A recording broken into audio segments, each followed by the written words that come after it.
আসসালামু আলাইকুম ওরহমতুল্লাহি ওবরাকাতুহ। প্রিয় সম্মানিত সুধী, অনেক ভাই আছেন, ইয়াং জেনারেশন আছেন, আমাদের কাছে বলেন ভাইজান সহবাসের আগে পাতলা পানি বের হয়ে গেলে পেনিসটা নরম হয়ে যায়, সহবাসের আগ্রহটা থাকে না।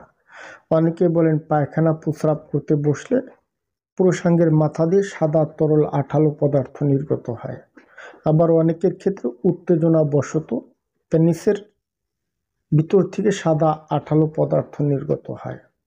কিভাবে সমাধান করবেন ঘরোয়া সাজেশন জানতে চান? মূলত আপনাদের উদ্দেশ্য করে আজকের এই ভিডিওতে কয়েকটি টিপস নিয়ে আলোচনা করব ইনশাআল্লাহ। কিভাবে আপনারা ঘরোয়া উপায়ে সমাধান করবেন। যদি আপনার খাতা কলম না থাকে এখনই খাতা কলম সংগ্রহ করে নিতে পারেন, অথবা আপনি চাইলে ভিডিওটি শেয়ার করে আপনার টাইমলাইনে রেখে দিতে পারেন।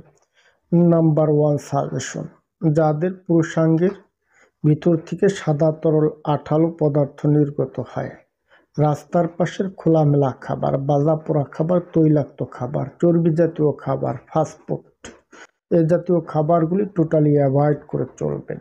নাম্বার 2, সবুজ রঙের শাক সবজি বেশি করে খাবেন, বিশেষ করে ব্রোকলি, পাতাকপি, ফুলকপি, পালং শাক। সবুজ রঙের যে শাক সবজিগুলো আছে এটা পরিমাণ চাইতে বেশি খাবেন, কারণ কি নিয়মিতভাবে সেবন করলে আপনার শরীরের ভারসাম্য রক্ষা করবে, শরীরে ব্লাড সার্কুলেশন তৈরি করবে।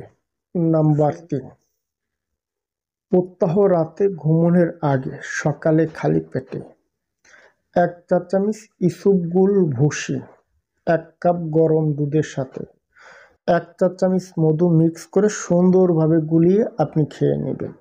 একই নিয়মে সকালে খালি পেটে 1 কাপ গরম দুধ দিবেন, 1 চা চামচ ইসবগুল ভুসি সাথে 1 চা চামচ মধু সুন্দরভাবে মিক্স করে আপনি খেয়ে নেবেন।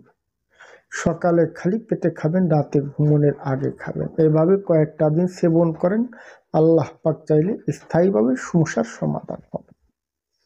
তো সম্মানিত শুধু আশা করছি আপনারা বুঝতে পারছেন। আজ এ পর্যন্ত। যদি আমার ভিডিওটি দেখে ভালো লেগে থাকে তাহলে সাবস্ক্রাইব করে দিবেন, সে সাথে লাইক কমেন্ট শেয়ার করে দিবেন। ধন্যবাদ, ভালো থাকবেন সবাই।